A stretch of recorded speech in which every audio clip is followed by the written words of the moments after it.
Hello, everybody, and welcome back. We are continuing Nancy Drew, number one, The Secret of the Old Clock. We are on chapter 19, A Risky Undertaking. I must notify the marshal at once, Nancy Drew told herself as she recognized the three robbers. Turning away from the window, she crept noiselessly from the porch, and as soon as she was a safe distance from the inn, broke into a run. As she stepped into her roadster, a sudden thought occurred to her. Those robbers must have parked their van in the garage back of the inn. If only I could get my hands on the clock before I notify the police. Once the marshal takes charge of the stolen goods, I'll have no opportunity. Motivated by the impulse, Nancy drove on down the road a short distance, and rounding a bend came up on another side road which led into the woods directly behind the inn. Stopping the roadster where it would be hidden by the trees, she got out and hurried through the timber. Before leaving the car, she had secured her flashlight, for already it was growing dark. Cautiously, she approached the inn from the rear. Reaching the garage, she found the doors closed, but investigation disclosed that they had not been locked. She opened one of the doors and looked inside. There was no sign of a truck, only a battered old Ford car. They must have parked the van in the barn, she decided. As she opened the stable door, it squeaked in an alarming fashion. Anxiously, she glanced toward the inn, but so far as she could tell, her actions were unobserved. There was no one in sight. Flinging the door wide, the girl peered hopefully into the dark interior. A low cry escaped from her lips. There, in front of her, stood the moving van. "What a piece of luck!" she exclaimed, as she viewed the truck with which the robbers had left in the barn. "Now, if I can only find the clock." With a last cautious glance in the direction of the roadhouse, she hastily closed the barn door lest it swing in the wind and attract attention. With the door shut, the interior of the barn was dark. As Nancy switched on her automobile flashlight and played it over the moving van, she was disappointed to note that it was a covered one. The rear doors were closed. Nevertheless, although she could not see inside, she was certain the truck contained the goods stolen only a few hours before from the Thompson bungalow.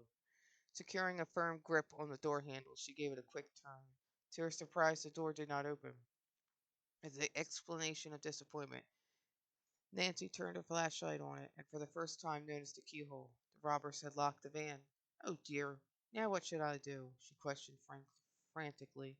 "I'll never be able to break the lock." Desperately, she glanced about. She dared not remain many minutes in the barn lest the robbers return and find her there. Yet she could not admit defeat. Perhaps the keys were left in the ignition switch, she thought hopefully. She rushed to the front of the van and clambered into the driver's seat. An examination of the dashboard did not reveal the keys hanging from the ignition switch. The robbers must have taken the keys with them, she told herself. Nancy was discouraged. She was on the point of admitting defeat when a thought came to her. Among her acquaintances there were a number of persons who, upon occasion, hid their automobile keys under the front seat. It was barely possible that the robbers had done likewise. Nancy hastily pulled up the leather seat and looked underneath. A ray of her flashlight illuminated a small object in one corner. Eagerly, she snatched it up and saw that it was a key ring. "Luck was with me once," she murmured as she ran back to the rear of the van. After trying several of the keys, she at last found one which fit the lock. Turning it, she jerked open the door. As she flashed her light about inside the truck, she saw that she had made no mistake. The van contained the stolen goods, and it was loaded nearly to the top. "What shall I do if the clock is on the bottom?" Nancy groaned as another problem occurred to her. "I'll never find it." Dexterously she swung herself up on the load. She flashed the light about on chairs, tables, rugs, and boxes. There was no sign of the Crowley clock. Then the beam rested for a moment upon an object in a far corner, and with a low cry of delight, Nancy saw that her search had been rewarded. Protected by a blanket, an old-fashioned mantel clock rested on top of a center table in the very front of the van. She scrambled laboriously over odd pieces of furniture as she tried to reach the clock.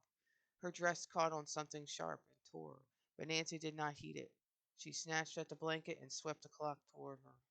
One glance at the timepiece assured her that it fit the description Abigail Rowan had given her. It had a square face, and the top was ornamented with a crescent. Nancy was almost certain that it was the Crowley clock. But as she stood staring at it, her keen ears detected the sound of voices outside the barn. The robbers were coming back. I'm lost, flashed through her mind. Clutching the blanket and the clock tightly in her arms, Nancy Drew partly crawled and partly fell over objects as she struggled to get out of the truck before it was too late. She was afraid to think what would happen to her if the robbers discovered her in the van. Reaching the door, she leaped lightly to the floor. She could now hear heavy footsteps coming closer and closer. Nancy slammed the truck doors shut and searched wildly for the keys. Oh, what did I do with them? She thought frantically. She saw that they had fallen from the door to the floor and snatched them up. Hurriedly inserting the right key in the lock, she secured the doors. The deed was not accomplished a minute too soon. As Nancy wheeled about, she distinctly heard the murmur of angry voices outside. The robbers were quarreling amongst themselves, and already someone was working at the fastening of the barn door. Escape was cut off. Nancy felt that she was cornered. Oh, what shall I do? She thought in despair. And that was chapter 19. Please like and subscribe and have a good